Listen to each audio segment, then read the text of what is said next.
நீங்க எப்போ முழுமையா வாய்ப்புகள் இருக்கு? தயார் பண்ணிட்டு இருக்கிறோம். கிட்டத்தட்ட நாங்க ஒரு வாரத்துல எங்களுடைய தேர்தல் அறிக்கை வெளியிடப்படும். அன்னியூர் சிவா அவர்கள் வந்துட்டு ஒரு 34 கோடி ரூபாய், அன்னியூர் சிவா திமுக எம்எல்ஏ அன்னியூர் சிவா 34 கோடி அன்னியூர் சிவா அந்த 34 கோடி ரூபாய் ஒரு முதல்வர் நிதி மேம்பாட்டு நிதியில வந்து முறைகேடு செஞ்சிருக்காருன்னு ஒரு குற்றச்சாட்டு இருந்திருக்காரு. நீங்க எப்படி பாக்குறீங்க சார்? உங்களுக்கு விவரம் தெரியல. பிரதமர் உள்துறை அமைச்சர் எல்லாரும் எப்போ பிரச்சாரத்துக்காக வருவாங்க சார்? ஏற்கனவே பிரச்சாரத்தை தொடங்கப்பட்டு விட்டது.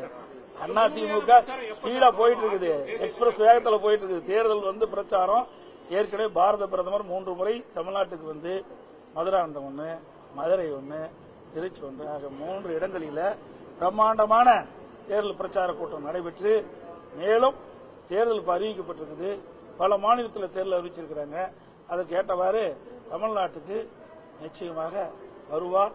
வருகின்ற பொழுது பத்திரிகையாளர் ஊடகங்களுக்கு தெரிவிக்கப்படும். நன்றி, வணக்கம்.